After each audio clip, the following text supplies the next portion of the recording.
Hi dears, welcome to Rubins vlog. ഇന്നത്തെ വീഡിയോയിൽ രാവിലെ മുതൽ രാത്രി വരെയുള്ള കുറച്ച് വിശേഷങ്ങളാണ് ഇൻക്ലൂഡ് ആക്കിയിട്ടുള്ളത്. എൻ്റെ വീഡിയോ കണ്ട് ഇഷ്ടമാവുകയാണെങ്കിൽ ലൈക്ക് ചെയ്യുക, സബ്സ്ക്രൈബ് ചെയ്യാതെയാണ് കാണുന്നതെങ്കിൽ ഒന്ന് സബ്സ്ക്രൈബ് ചെയ്ത് സപ്പോർട്ട് ചെയ്യാൻ മറക്കല്ലേ. നല്ല മഞ്ഞൊക്കെ മൂടിയിട്ടുള്ള നല്ലൊരു ക്ലൈമറ്റ് തന്നെയാണ് കേട്ടോ. ഭയങ്കര തണുപ്പുമാണ്. അപ്പോൾ ഞാൻ രാവിലെ എഴുന്നേറ്റ് വന്നതും മുറ്റത്ത് കൂടെ ഒന്ന് നടന്നതിന് ശേഷം ഞാൻ കിച്ചണിലേക്ക് എത്തിയിട്ടുണ്ട്. ഞാനൊരു ഗ്ലാസ് വെള്ളം കുടിക്കുക. ഇപ്പം ഞാൻ രാവിലെ എങ്ങനെയാണ് കേട്ടോ ചെയ്യുന്നത്. അപ്പം അങ്ങനെ നടക്കാനൊന്നും പോവാത്തത് കൊണ്ടും പിന്നെ എക്സസൈസും കാര്യങ്ങളൊക്കെ കുറഞ്ഞതുകൊണ്ടും എനിക്ക് ഭയങ്കര ചുമയും പനിയും കാര്യമൊക്കെ ആയിരുന്നു കേട്ടോ. നമുക്ക് വയറ് കുറച്ച് ചാടിയോ എന്ന് തോന്നിയാൽ പ്രസവശേഷമുള്ളതായാലും അല്ലാതെ വയറ് ചാടുന്നതായാലും ഒക്കെ ഈ ഒരു ഡ്രിങ്ക് കുടിച്ചു കഴിഞ്ഞാൽ നമുക്ക് വിശപ്പൊക്കെ അങ്ങ് കെട്ടുപോകുന്നത് പോലെ തോന്നും കേട്ടോ. അപ്പോൾ ഞാൻ ഈ ഡ്രിങ്ക് അധികം തടിക്കുന്നതെന്നൊക്കെ തോന്നിയാൽ ഞാൻ കഴിക്കുന്ന ഒരു സംഭവമാണ് കേട്ടോ അത്. അപ്പോൾ നമ്മൾ ഇളം ചൂടുവെള്ളമാണ് ഇഷ്ടമെങ്കിൽ അങ്ങനെ നല്ല ചൂടുവെള്ളത്തിൽ ഇത് ചെയ്യരുത്. അപ്പോൾ ഇളം ചൂടുവെള്ളം എടുക്കുക. നമ്മളിപ്പോൾ തണുപ്പൊക്കെ ആയതുകൊണ്ട് തൊണ്ടയ്ക്ക് പിടിക്കുന്നുണ്ടല്ലോ, അസുഖങ്ങളൊക്കെ പെട്ടെന്ന് വരുമല്ലോ. അതുകൊണ്ട് തണുത്ത വെള്ളം ഞാൻ എടുത്തിട്ടില്ല, ഒരു ഇളം ചൂടുവെള്ളമാണ് ഞാൻ എടുത്തിട്ടുള്ളത്. അതിലേക്ക് ഞാൻ ഒരു സ്പൂണ് തേന്, അരമുറി ചെറുനാരങ്ങേൻ്റെ നീര്, പിന്നെ ചെറിയ പീസ് ഇഞ്ചീൻ്റെ നീരും എടുത്തിട്ടുണ്ട് കേട്ടോ. ആ ഇഞ്ചി ചതച്ചിട്ട് അതിലേക്ക് അങ്ങ് ഇട്ട് കൊടുത്താൽ മതി. നല്ല വലിയ ടേസ്റ്റ് വ്യത്യാസമോ കാര്യങ്ങളോ ഒന്നുമില്ല, കുടിക്കാൻ പറ്റാത്ത ബുദ്ധിമുട്ടോ ഒന്നുമില്ല കേട്ടോ. നല്ല ടേസ്റ്റാണ് ഈ വെള്ളം, എനിക്കിഷ്ടമാണ് കേട്ടോ. പിന്നെ ഇത് കുടിച്ച് മടുക്കുമ്പോൾ ഞാൻ ചെറിയ ജീരകം തിളപ്പിച്ചിട്ട് വെള്ളത്തിൽ ഇതുപോലെ തന്നെ ഇതേ പ്രോസസ്സ് ചെയ്യാറുണ്ട് കേട്ടോ. ഇങ്ങനെ മാറി മാറി കഴിക്കാറുണ്ട്. രണ്ടും നല്ല റിസൾട്ടാണ് കേട്ടോ. കറക്റ്റ് ഒരു മാസം ഇത് ചെയ്താൽ വയറ് കുറേ കുറയും കേട്ടോ. നല്ല വയറുള്ളവരായാലും ഇനി ചെറിയ വയറ് അത് പോവാനും ഒക്കെ ഇത് നല്ല ഉപകാരമാണ് കേട്ടോ. അപ്പോൾ അത് കഴിഞ്ഞതിന് ശേഷം ഞാൻ അവിടെ എല്ലാം ഒന്ന് പാത്രങ്ങളൊക്കെ ഒന്ന് കഴുകി കൗണ്ടർ ടോപ്പൊക്കെ ഒന്ന് തുടച്ചിട്ടതാണ്. ഇന്ന് കുട്ടികൾക്കൊക്കെ ലീവുള്ളൊരു ദിവസമാണ് കേട്ടോ. അപ്പോൾ അങ്ങനെയുള്ള ദിവസങ്ങളിലാണ് ഞാൻ പുറത്തൊക്കെ കൂടുതലായിട്ട് പണികളൊക്കെ എടുക്കുക കേട്ടോ. രാവിലെ തന്നെ ഇറങ്ങിയാൽ നല്ലതാണല്ലോ, പിന്നെ ഭയങ്കര വെയിലുമായിരിക്കും. അപ്പോൾ ഞാൻ പുറത്ത് ഫുള്ളായിട്ടൊന്ന് മുറ്റടിക്കാമെന്നൊക്കെ വിചാരിച്ചിട്ട് ഇറങ്ങിയതാണ്. നല്ല കാട് തൊഴിഞ്ഞിട്ടുണ്ട് കേട്ടോ. ഈ ചെടിയിൽ നിന്ന് ഭയങ്കരമായിട്ട് പൂക്കളും ഇലകളും ഒക്കെ നന്നായിട്ട് കൊഴിയും.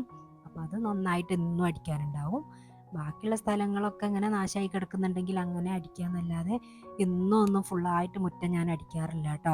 അപ്പോൾ ഒന്ന് എന്തായാലും വേണ്ടിയില്ല, എല്ലാം ഒന്ന് മുറ്റൊക്കെ ഒന്ന് ക്ലീൻ ചെയ്യാമെന്ന് വിചാരിച്ചിട്ട്, നമുക്ക് നോമ്പൊക്കെ ആവുമല്ലേ, അപ്പോൾ ഫുൾ ക്ലീനിങ്ങും തുടങ്ങിയിട്ടുണ്ട് കേട്ടോ ഞാൻ. അപ്പോൾ ഓരോ റൂം ഓരോ സ്ഥലങ്ങളായിട്ട് അങ്ങനെ അങ്ങനെ നന്നാക്കിക്കൊണ്ട് വരികയാണ്. അതിൻ്റെ ഒരു ഭാഗമായിട്ടാണ് കേട്ടോ ഈ മുറ്റടിയും. മുറ്റത്ത് എന്തെങ്കിലും കാടൊക്കെ ഉണ്ടെങ്കിൽ അത് പറിച്ച് നന്നാക്കി നന്നായിട്ട് അടിച്ചു വാരുകയാണ് കേട്ടോ. ഇതിങ്ങനെ ഇടയ്ക്ക് നമ്മൾ മാസത്തിൽ ഒരു പ്രാവശ്യം അങ്ങനെ ചെയ്യുന്നതാണ്.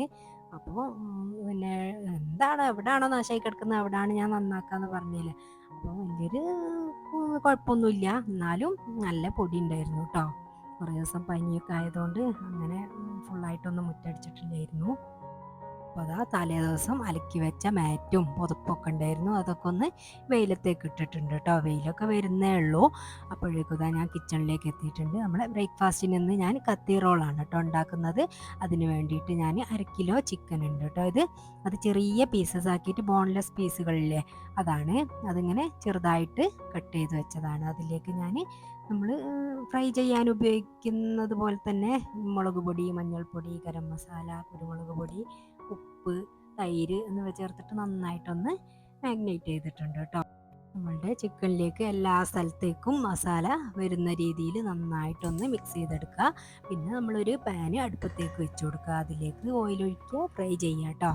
നന്നായിട്ടൊന്ന് ഫ്രൈ ചെയ്തെടുക്കുക തന്നെ വേണം. പിന്നെ നമ്മൾ വേവിക്കുന്നൊന്നുമില്ല, കറക്റ്റ് വേവന്നെ ആവണം കേട്ടോ. അതിന് വേണ്ടിയിട്ട് ഓയിൽ ഒഴിച്ച് കൊടുത്തിട്ടുണ്ട്. അതിലേക്ക് നമ്മുടെ ചിക്കനൊക്കെ നന്നായിട്ടൊന്നിങ്ങനെ ഓരോന്നോരോന്നായിട്ട് ഇങ്ങനെ ഇട്ട് കൊടുക്കുക കേട്ടോ. എന്നിട്ട് നന്നായി ഒന്ന് ഫ്രൈ ചെയ്തെടുക്കുക. അധികം ഓയിലൊന്നും ഞാൻ ഒഴിച്ചിട്ടില്ല. അതുകൊണ്ട് തന്നെ അത് ഇടയ്ക്കിടയ്ക്ക് ഇങ്ങനെ ഇളക്കി കൊടുത്ത് എല്ലാ ഭാഗവും ഒരുപോലെ ഫ്രൈ ചെയ്യാൻ ശ്രദ്ധിക്കുക. അങ്ങനെ നമ്മളുടെ ചിക്കനൊക്കെ കറക്റ്റ് ഫ്രൈ ആയി വന്നിട്ടുണ്ട് കേട്ടോ. ഇനി നമുക്ക് ഫ്ലെയിം ഓഫ് ആക്കിയിട്ട് ഒന്ന് മാറ്റി വെക്കാം. പിന്നെ നമ്മൾ അതിലേക്ക് കുറച്ച് വെജിറ്റബിൾസൊക്കെ വേണം കേട്ടോ. അപ്പോൾ നമ്മൾ അതിന് വേണ്ടിയിട്ട് പാൻ അടുപ്പത്ത് വെച്ച് കൊടുത്തിട്ടുണ്ട്. പിന്നെ അതിലേക്ക് കുറച്ച് ഓയിലും കൂടി ഒഴിച്ച് കൊടുക്കുക കേട്ടോ. അതിലേക്ക് പിന്നെ നമ്മൾ വലിയുള്ളിയും ക്യാപ്സിക്കും ആണ് കേട്ടോ ഇട്ട് കൊടുക്കുന്നത്. എൻ്റെ അടുത്ത് 3 കളർ ക്യാപ്സിക്കം ഉണ്ടായതുകൊണ്ട് ഞാൻ യൂസ് ചെയ്തിട്ടുണ്ട്. ഏതെങ്കിലും ഒന്ന് മതി കേട്ടോ. നമുക്കധികം ഗ്രീനാണല്ലോ നമ്മളെ വീട്ടിലൊക്കെ എപ്പോഴും ഉണ്ടാവുക. അത് മതി കേട്ടോ. നമുക്ക് 3 സവാള എടുത്തിട്ടുണ്ട് ഞാൻ.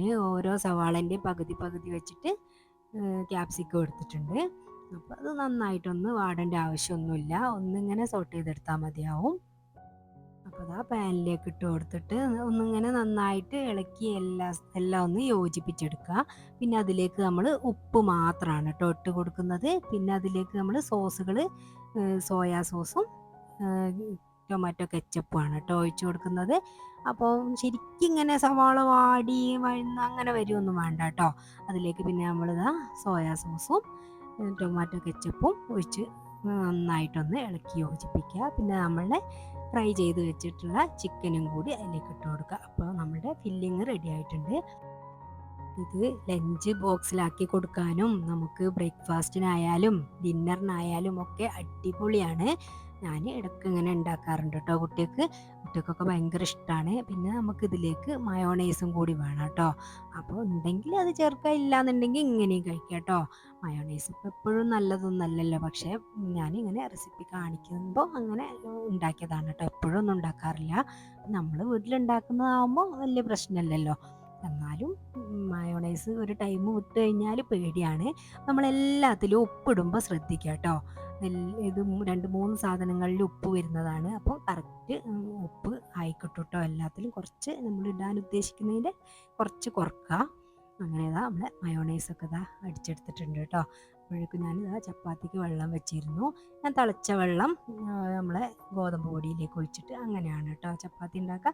ചില ആൾക്കാർ പച്ചവെള്ളം കൊണ്ടൊക്കെ ഉണ്ടാക്കാറുണ്ട്. പക്ഷെ നല്ല സോഫ്റ്റ് ചപ്പാത്തി തന്നെ ആയിരിക്കും കേട്ടോ.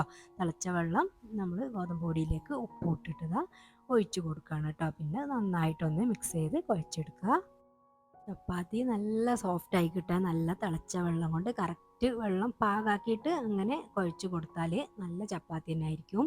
അപ്പോൾ ഞാൻ തിളച്ച വെള്ളമൊക്കെ നമ്മളെ ഗോതമ്പ് പൊടി മാത്രമാണ് കേട്ടോ അത് അതിലേക്ക് ഇട്ട് കൊടുത്ത് നന്നായിട്ടൊന്ന് കുഴച്ചെടുക്കുകയാണ് കേട്ടോ.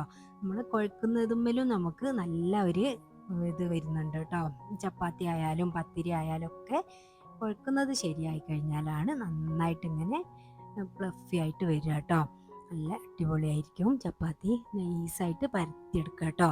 വളരെ നൈസായിട്ട് വേണം കേട്ടോ പരത്താൻ. അപ്പോൾ നല്ലൊരു ടേസ്റ്റ് ആയിരിക്കും കേട്ടോ. നമ്മളെ ഈ റോളിന് കഴിയുന്നതും തിന്നാക്കിയിട്ട് പരത്തിയെടുക്കുക കേട്ടോ. അപ്പോൾ അതാണിപ്പോൾ ഞാൻ ചെയ്തുകൊണ്ടിരിക്കുന്നത്. അങ്ങനെ ചപ്പാത്തിയൊക്കെ പരത്തി ഓരോന്നോരോന്നായിട്ട് ഇനി നമുക്ക് ചുട്ടെടുത്തിട്ട് റോളാക്കി എടുക്കാം കേട്ടോ. അതാണ് അതിന് വേണ്ടിയിട്ട് ഒരു പാന് അടുപ്പത്തേക്ക് വെച്ച് കൊടുത്തിട്ടുണ്ട്. അപ്പോൾ നമ്മൾ പരത്തി വെച്ച ഓരോ ചപ്പാത്തി ഇതുപോലെ ഇങ്ങനെ ചുട്ടെടുക്കുക. ഫസ്റ്റ് ഒരു മറിച്ചിടൽ, പിന്നെ രണ്ടാമത്തത് മറ്റേ ഭാഗമാകുമ്പോൾ ഒരു മറിച്ചിടലും കൂടി ഇട്ടിട്ട് ചപ്പാത്തി ഇങ്ങനെ പൊങ്ങി വരും കേട്ടോ. അല്ലാതെ കുറേ വട്ടം അങ്ങോട്ടും ഇങ്ങോട്ടും ഇങ്ങനെ മറിച്ചിട്ട് കളിക്കുമ്പോൾ ചപ്പാത്തി നന്നാവൂല. ഞാൻ പത്തിരി ആയാലും ചപ്പാത്തി ആയാലും ഒക്കെ ഇങ്ങനെ തന്നെയാണ് കേട്ടോ ഉണ്ടാക്കുന്നത്. ഒരു ചപ്പാത്തി ചുട്ട് അത് ഫില്ല് ചെയ്ത് ഒരാൾക്ക് കൊടുക്കുക, അങ്ങനെ ആണ് കേട്ടോ ഞാൻ ചെയ്യുന്നത്. കുട്ടികളൊക്കെ എൻ്റെ അടുത്ത് തന്നെ ഉണ്ട് കേട്ടോ. അപ്പോൾ അവർക്ക് ഇങ്ങനെ ഓരോന്നും ആക്കിയിട്ട് ഇങ്ങനെ കൊടുത്തുകൊണ്ടിരിക്കുകയാണ് ഞാൻ. ഇത് പിന്നെ ആക്കി വെച്ചാൽ ഒരു സുഖം കിട്ടില്ല. അപ്പോൾ പിന്നെ അതിലും നല്ലത് നമ്മൾ ചപ്പാത്തി ചുട്ട് വെച്ചിട്ട് പിന്നെ നമ്മൾ കഴിക്കുന്ന സമയത്ത് റോളാക്കി എടുത്താൽ മതിയാവും. അപ്പോൾ മോൻ വന്നിട്ടുണ്ട് കേട്ടോ കഴിക്കാൻ വേണ്ടിയിട്ട്. അപ്പോൾ ഞാൻ അവനുള്ളത് ആക്കി കൊടുക്കുകയാണ്. അപ്പോൾ ഞാൻ ഇതുപോലെ ഇങ്ങനെ റോൾ ചെയ്തെടുക്കുക. നമുക്ക് കുറച്ച് ഫില്ലിങ്ങും അതിൽ വെച്ചിട്ട് പിന്നെ കുറച്ച് മയോണൈസും ആക്കി കൊടുക്കുക. പിന്നെ കെച്ചപ്പും സോയാ സോസൊക്കെ നമ്മളതിലാക്കിയതാണല്ലോ, പിന്നെ ആക്കി കൊടുക്കേണ്ട ആവശ്യമില്ല. പിന്നെ അവർക്ക് കഴിക്കുമ്പോൾ വേണമെങ്കിൽ ആക്കിക്കോട്ടെ. അപ്പോൾ ഇടയ്ക്കൊക്കെ ഇങ്ങനെ ആക്കുന്നത് നല്ലതാണ് കേട്ടോ. നല്ല ഹെൽത്തി ആണല്ലോ ചപ്പാത്തി. അല്ലാതെ ഒന്നും ചപ്പാത്തി അവർ കഴിക്കില്ല. ഇങ്ങനെയൊക്കെ എന്തെങ്കിലും ഒക്കെ ആക്കി കൊടുത്താൽ അവർ അങ്ങനെ ചപ്പാത്തിയൊക്കെ കഴിച്ചോളൂ കേട്ടോ. അപ്പോൾ നമ്മളെ കത്തി റോള് ഇവിടെ റെഡി ആയിട്ടുണ്ട്. ഓരോന്നിങ്ങനെ ആക്കി എടുത്തിട്ട് നമുക്ക് കഴിക്കാം കേട്ടോ. പിന്നെ എൻ്റെ ഉമ്മയും ഇപ്പൊക്കെ വന്നിട്ടുണ്ട്. അപ്പോൾ ഉമ്മ അവിടെ ഇരുന്നിട്ട് എനിക്ക് വെളുത്തുള്ളിയൊക്കെ നന്നാക്കി തരുന്നുണ്ട് കേട്ടോ. ഞങ്ങൾ ബ്രേക്ക്ഫാസ്റ്റ് കഴിക്കലും പാത്രം കഴുകലും ഒക്കെ കഴിഞ്ഞിട്ടുണ്ട്. ഇനി ഞാൻ വേഗം തന്നെ ലഞ്ചിൻ്റെ പരിപാടിയാണ് കേട്ടോ നോക്കുന്നത്. ഞാനിതാ കുടിക്കാനുള്ള വെള്ളം വെച്ച് കൊടുത്തിട്ടുണ്ട്. പിന്നെ ഞാൻ കുറച്ച് പരിപ്പ് അടുപ്പത്ത് വെച്ചിട്ടുണ്ട്, നമുക്ക് പരിപ്പ് കറിക്ക്. പിന്നെ ഉപ്പേരി വെക്കുന്നുണ്ട്, ചോറിന് വെള്ളം വെച്ചിട്ടുണ്ട്. അങ്ങനെ ഓരോന്നായിട്ട് ഞാൻ ചെയ്തെടുക്കുകയാണ് കേട്ടോ. നമുക്കിന്ന് ഉള്ളിത്തണ്ടാണ് കേട്ടോ ഉപ്പേരി. അതിന് വേണ്ടിയിട്ട് ഞാൻ എണ്ണ ഒഴിച്ച് കടുകൊക്കെ പൊട്ടിച്ച് അതിലേക്ക് നമ്മളെ ഉള്ളിത്തണ്ട് ഇട്ട് കൊടുത്തിട്ടുണ്ട് കേട്ടോ. പിന്നെ അതിലേക്ക് ഞാൻ കുറച്ച് പച്ചമുളകും ചെറിയുള്ളിയും തേങ്ങയും ഒന്ന് ക്രഷ് ചെയ്തെടുത്തിട്ടുണ്ട് കേട്ടോ മിക്സീൻ്റെ ജാറിൽ. അതും കൂടി അതിലേക്ക് ഇട്ട് കൊടുത്തിട്ട് എനിക്ക് ഭയങ്കര ഇഷ്ടമാണ് കേട്ടോ ഈ ഒരു ഉപ്പേരി. പിന്നെ എന്താ ചോറിൻ്റെ വെള്ളം തിളച്ചപ്പം അതിലേക്ക് ഞാൻ അരി ഇട്ട് കൊടുത്ത് അതൊന്ന് തിളച്ചിട്ട് പിന്നെ ഞാൻ റൈസ് കുക്കറിലാണ് കേട്ടോ ചോറ് വെക്കുന്നത്. അതിലേക്ക് ഇറക്കി കൊടുത്തിട്ടുണ്ട്. ഒരു അരമണിക്കൂർ അല്ലെങ്കിൽ ഒരു 3/4 മണിക്കൂറൊക്കെ ആകുമ്പോൾ നമുക്ക് ചോറ് റെഡിയാവും. അപ്പോൾ നമ്മളെ ചോറ് വേവുന്ന ആ ഒരു ഗ്യാപ്പിൽ നമുക്ക് കറികളും ഉപ്പേരികളും അങ്ങനെയുള്ള കാര്യങ്ങളൊക്കെ ഒന്ന് ചെയ്ത് കഴിഞ്ഞാൽ നമുക്ക് വേഗം തന്നെ കിച്ചണിൽ നിന്ന് പുറത്തിറങ്ങാം കേട്ടോ. അങ്ങനെ അതാ ഞാൻ പരിപ്പ് വെന്ത് കിട്ടിയിട്ടുണ്ട് കേട്ടോ. അത് ഒന്ന് വറവിടാൻ വേണ്ടിയിട്ട് കുറച്ച് ചെറിയുള്ളി വെളിച്ചെണ്ണയിൽ കുറച്ച് ചെറിയുള്ളിയും കുറച്ച് ഉണക്കമുളകും കറിവേപ്പില ഇട്ട് കൊടുത്തിട്ടുണ്ട് കേട്ടോ. പിന്നെ അതിലേക്ക് നമ്മൾ വെറും ഉപ്പിട്ട് മാത്രം വേവിച്ച പരിപ്പാണ് കേട്ടോ അത്. അതിലേക്ക് പിന്നെ മഞ്ഞൾപ്പൊടി അങ്ങനെയുള്ള കാര്യങ്ങളൊന്നും ചേർക്കുന്നില്ല. മഞ്ഞൾപ്പൊടിയൊക്കെ ഇട്ട് കഴിഞ്ഞാൽ വേറെ ടേസ്റ്റായി മാറും കേട്ടോ. അങ്ങനെയുള്ള ഈ ഒരു കറി ഭയങ്കര ടേസ്റ്റാണ് കേട്ടോ. ഭയങ്കര ഇഷ്ടമാണ് ഞങ്ങൾക്ക്, ഇപ്പോൾ എല്ലാവർക്കും ഭയങ്കര ഇഷ്ടമാണ്. പിന്നെ അതാ ഞാൻ മാന്തളാണ് കേട്ടോ അന്ന് കിട്ടിയിട്ടുള്ളത്, അത് ഫ്രൈ ചെയ്യാൻ വെച്ചിട്ടുണ്ട്. പിന്നെ അതാ ഞാൻ പപ്പടമൊക്കെ പൊരിച്ചെടുത്ത് എല്ലാം റെഡിയാക്കിയതിന് ശേഷം അതാ ഞാനൊന്ന് ക്ലീനിങ്ങിന് ഇറങ്ങിയതാണ് കേട്ടോ. ബാക്കിയുള്ള ഭാഗങ്ങളൊക്കെ ഞാൻ ഇങ്ങനെ അന്ന് ക്ലീൻ ചെയ്തിട്ടുണ്ട്. ബാക്കി നമുക്ക് നന്നായിട്ട് ഡീപ്പായിട്ട് ക്ലീൻ ചെയ്യേണ്ട ഭാഗം അവിടെ ഒഴിച്ചിടും കേട്ടോ. അങ്ങനെയാണ് കേട്ടോ ഞാൻ ചെയ്യുക. എന്നിട്ട് എന്നാൽ പിന്നെ ഈ ഒരു ഭാഗം ക്ലീൻ ചെയ്ത് മറ്റേ ഭാഗമൊക്കെ നല്ല വൃത്തിയായിട്ട് ഇരിക്കുകയും ചെയ്യും. ഈ ഒരു പണി നമുക്ക് നടക്കുകയും ചെയ്യും. അങ്ങനെയാണ് കേട്ടോ ചെയ്യുക. അപ്പോൾ വേറെയുള്ള ജോലികളൊക്കെ കഴിഞ്ഞതിന് ശേഷമാണ് പിന്നെ ഡീപ്പ് ക്ലീനിങ്ങിന് ഇറങ്ങുക. അങ്ങനെ ഓരോ റൂമുകളും അങ്ങനെ ചെയ്തെടുക്കലാണ്. ആദ്യം തന്നെ നമ്മളെ ജനലുകളൊക്കെ ഒന്ന് തുറന്നിട്ട് നല്ലോണം ഒന്ന് എല്ലാ സ്ഥലവും ഒന്ന് പൊടി തട്ടിയെടുക്കും കേട്ടോ. ഞാൻ 2 ചൂലെടുത്തിട്ടുണ്ട്. ഒരു ചൂലുകൊണ്ട് പൊടി തട്ടും, ഒരു ചൂലുകൊണ്ട് അടിച്ചു വരാനുമാണ് കേട്ടോ. അങ്ങനെ ആകുമ്പോൾ നമ്മളെ ഒന്നും ആവില്ലല്ലോ, നമ്മൾ തട്ടാനായിട്ടൊരു പിന്നെ ചൂലൊക്കെ നമ്മൾ ഉപയോഗിക്കുകയാണെങ്കിൽ. അപ്പോൾ ഞാൻ എല്ലാ സ്ഥലങ്ങളും നന്നായിട്ടൊന്ന് തട്ടി എടുക്കുകയാണ് കേട്ടോ. നല്ല പൊടിയും മാറാലൊക്കെ ഉണ്ടാവുമല്ലോ നമുക്ക്. എത്ര നമ്മൾ ചെയ്യുന്നവരാണെന്ന് പറഞ്ഞാലും ഇങ്ങനെ ചെയ്യുന്ന സമയത്ത് എവിടെയെങ്കിലും എന്തെങ്കിലുമൊക്കെ കാണുമല്ലോ. അപ്പോൾ അതൊക്കെ ഇങ്ങനെ റെഡിയാക്കി ഇങ്ങനെ ഇടുകയാണ് കേട്ടോ. അപ്പോൾ ഞാൻ ഓരോ ഭാഗങ്ങളും ഇങ്ങനെ ചെയ്യാണ്. ചുമരിലൊക്കെ ഒരു പൊടി പിടിച്ച പോലെ ഉണ്ട് കേട്ടോ. നമ്മളിങ്ങനെ ആരും ഉപയോഗിക്കുന്നില്ലല്ലോ റൂമൊന്നും. അങ്ങനെ ആകുമ്പോൾ നമ്മൾ എങ്ങനെ ആയാലും ഒരു പൊടി ഇരിക്കും. പിന്നെ ഞാൻ ആ റൂമിലുള്ള ബെഡ്ഷീറ്റും തലയണ കവറും കോസടിയും അങ്ങനെയുള്ള കാര്യങ്ങളൊക്കെ അലക്കാൻ ഒന്ന് മെഷീനിൽ കൊണ്ടിടുകയും ചെയ്യും കേട്ടോ അതിൻ്റെ ഇടയിൽ കൂടെ. എന്നാൽ പിന്നെ നമ്മളെ ജോലികളൊക്കെ കഴിയുമ്പോഴേക്കും അതൊക്കെ അലക്കി അവിടെ വെക്കുകയും ചെയ്യും. എന്നാൽ പിന്നെ നമുക്ക് ആറിടുക അങ്ങനെയുള്ള കാര്യങ്ങളൊക്കെ കഴിഞ്ഞാൽ ഈ ഒരു ഭാഗത്തേക്ക് പിന്നെ നോക്കണ്ടല്ലോ. അപ്പോൾ അതാ ഞാൻ ബെഡ്ഷീറ്റും ഇതെല്ലാം മെഷീനിൽ കൊണ്ടിട്ടിട്ടുണ്ട്. പിന്നെ അതാ ഞാൻ തലയണയും പിന്നെ ബെഡൊക്കെ ഒന്ന് കട്ടിൽ നിന്ന് മാറ്റിയിട്ട് ബെഡൊക്കെ ഒന്ന് നമ്മളെ കട്ടിലൊക്കെ ഒന്ന് തുടച്ചിടും. അങ്ങനെയാണ് കേട്ടോ ചെയ്യുന്നത്. കട്ടിൽമേലൊക്കെ നല്ല പൊടി ഇരിക്കുന്നുണ്ടാവും. നമ്മൾ എന്തൊക്കെ പറഞ്ഞാലും എപ്പോഴെങ്കിലും അല്ല ഇങ്ങനെ ചെയ്യുന്നത്. എന്നൊന്നും നമ്മൾ ബെഡൊന്നും മാറ്റി അങ്ങനെ ഒന്നും തുടച്ചെടുക്കൂലല്ലോ. പൊടിയൊക്കെ കണ്ടു കഴിഞ്ഞാൽ അപ്പം അവിടെ അങ്ങ് തുടച്ചെടുക്കുക എന്നല്ലാതെ ഇടയ്ക്ക് ഇങ്ങനെയൊക്കെ ചെയ്യുന്നത് നല്ലതാണ് കേട്ടോ. നോമ്പാവാൻ എന്നെ കാത്തിരിക്കലൊന്നുമില്ല കേട്ടോ. ഞാൻ മാസത്തിലൊരു പ്രാവശ്യം എന്തായാലും ഇങ്ങനെ ചെയ്യുന്നതാണ് ഓരോ റൂമുകളും. മേലെ ഭാഗത്തുള്ള നമുക്ക് തുടക്കാൻ കഴിയുന്ന ജനലുകളൊക്കെ അപ്പുറത്ത് കൂടെ കയറിയിട്ട് മോനോ അല്ലെങ്കിൽ നൗഷാക്കുള്ള സമയത്ത് നൗഷാക്ക് ആരെങ്കിലും കേട്ടോ തുടച്ച് തരിക. പേപ്പറൊക്കെ ഇട്ടിട്ട് അങ്ങനെ തുടച്ച് തരും. എനിക്ക് മേലെ കയറാൻ ഭയങ്കര പേടിയാണല്ലോ, അതുകൊണ്ട് ഞാനങ്ങനെ കയറി തുടക്കല്ല. അവരാരെങ്കിലും കേട്ടോ ചെയ്ത് തരിക. ഞാനിങ്ങനെ ഒരു സോക്സ് കയ്യിലിടും കേട്ടോ. ജനലിൻ്റെ കമ്പികളൊക്കെ തുടക്കാൻ വേണ്ടിയിട്ട് ഭയങ്കര ഈസിയാണ് കേട്ടോ അങ്ങനെ ചെയ്ത് കഴിഞ്ഞാൽ.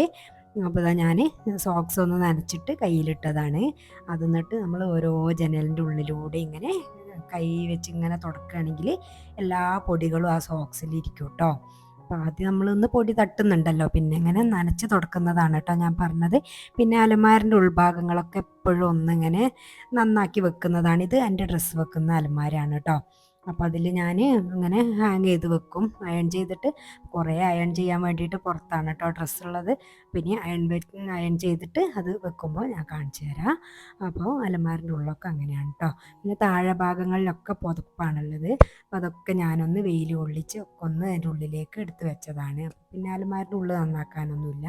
അങ്ങനെ നമുക്ക് ഏത് ടൈമിലാണോ തോന്നുന്നത് അങ്ങനെ ഓരോ സമയത്ത് ഓരോന്നായിട്ട് ഇങ്ങനെ ചെയ്തെടുക്കാറുണ്ട്. പിന്നെ ആ റൂമിലുള്ള ബാത്റൂമും കാര്യങ്ങളൊക്കെ ഒന്ന് കഴുകി ബക്കറ്റും ആ ബാത്റൂമിലേക്ക് പോകാനുള്ള അവിടെ ഇടുന്ന മാറ്റും കാര്യങ്ങളൊക്കെ അലക്കാനൊക്കെ എടുത്തിട്ടുണ്ട് കേട്ടോ. പിന്നെ ആ റൂമിൽ ഒരു സംഭവം ഉണ്ടാവില്ല കേട്ടോ. എല്ലാം നമ്മൾ ആ റൂമിൽ എന്തൊക്കെ കാര്യങ്ങളുണ്ടോ എല്ലാം തുടച്ച് വൃത്തിയാക്കി.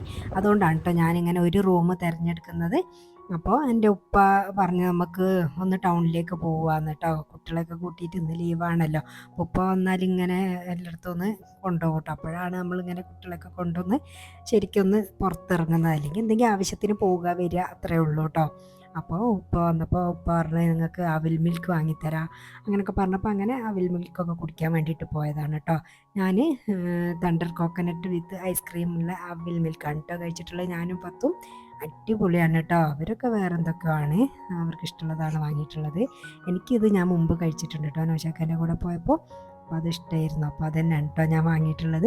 പിന്നെ അവിൽ മിൽക്കൊക്കെ കഴിച്ചതിന് ശേഷം നമ്മളിതാ ഒന്ന് നെസ്റ്റോയിൽ വന്നതാണ് കേട്ടോ. കുറച്ച് സാധനങ്ങൾ വാങ്ങിക്കാനുണ്ട്, കുറച്ച് മീനും അങ്ങനെയുള്ള കാര്യങ്ങളൊക്കെ വാങ്ങാൻ വേണ്ടിയിട്ട് വന്നതാണ് കേട്ടോ. വൈകുന്നേരം എത്താത്ത അളിയനും മക്കളൊക്കെ വരുന്നുണ്ടെന്ന് പറഞ്ഞ്. അപ്പോൾ അവർ പറഞ്ഞ് ഞങ്ങൾക്ക് സാധാ ഫുഡ് മതി, ബിരിയാണിയോ നെയ്ച്ചോറോ അങ്ങനെയുള്ള ഒരു സാധനവും വേണ്ട, സാധാ ഫുഡ് മതി പറഞ്ഞപ്പോൾ പിന്നെ ഏതായാലും എന്നാൽ മീൻ കറിയും ചോറും അങ്ങനെയൊക്കെ ആക്കാമെന്ന് വിചാരിച്ചു കേട്ടോ. അങ്ങനെ ഇതാ സാധനങ്ങളൊക്കെ എടുത്ത് നമ്മളിതാ ബില്ലിംഗ് സെക്ഷനിലേക്കാണ് എത്തിയിട്ടുള്ളത്. പിന്നെ അതൊക്കെ കഴിഞ്ഞതിന് ശേഷം നമ്മളിതാ വീട്ടിലേക്ക് തിരിച്ച് പോവുകയാണ്. അപ്പോൾ ഇതാ കുട്ടികളൊക്കെ ഇതാ ഇവിടെ തന്നെ ഇരിക്കുന്നുണ്ട് കേട്ടോ പുറത്ത്. ഇതാ വൈകുന്നേരമായിട്ടുണ്ട്, അവരൊക്കെ വന്നിട്ടുണ്ട് കേട്ടോ. നമ്മൾ ഫുഡൊക്കെ ആക്കുന്ന തിരക്കിലും കുട്ടികൾ നല്ല കളിയിലൊക്കെ ആണ്. അപ്പോൾ നമ്മൾ പറഞ്ഞ് ചോറൊക്കെ ആയതുകൊണ്ട് തന്നെ നമുക്ക് വേഗം ഫുഡൊക്കെ കഴിക്കാമെന്ന്, പിന്നെ കുറച്ച് സമയം നമുക്ക് വർത്താനൊക്കെ പറഞ്ഞിരിക്കാമല്ലോ പറഞ്ഞിട്ട് നമ്മൾ ശാസ്കാരമൊക്കെ കഴിഞ്ഞതിന് ശേഷം അതാ ഫുഡ് കഴിക്കുകയാണ് കേട്ടോ. അപ്പോൾ അതാ അളിയനും താത്തയും കുട്ടികളും നമ്മളെല്ലാവരും ഉണ്ട് കേട്ടോ. അപ്പോൾ എല്ലാവരും ഇങ്ങനെ ഉണ്ടാവുമ്പോൾ അങ്ങനെ ഫോർമാലിറ്റീസ് ഒന്നുമില്ല കേട്ടോ. വേറെ പാത്രത്തിൽ വിളമ്പി വെക്കണം അങ്ങനെ ഒന്നുമില്ല. അപ്പം ഞങ്ങൾ എന്തിലാണോ ഉണ്ടാക്കിയത് അതിലിങ്ങ് എടുത്തിട്ട് പോരുകയാണ് കേട്ടോ ചെയ്യുക. എന്നാൽ പിന്നെ നമുക്ക് വേണ്ടത് ഇടുക കഴിക്കുക അങ്ങനെയൊക്കെ ആണല്ലോ. അപ്പോൾ നമ്മൾ അളിയന് തീരെ നിർബന്ധമില്ല കേട്ടോ നമ്മളൊരു പാത്രത്തിലാക്കി വെക്കണം, അങ്ങനെ സ്പെഷ്യൽ പാത്രത്തിൽ വിളമ്പി വെക്കണം, അതൊന്നും ഇഷ്ടമില്ല. അളിയൻ തന്നെ പറയും ഇങ്ങനെ മതി അങ്ങനെ ചെയ്യാമെന്നൊക്കെ.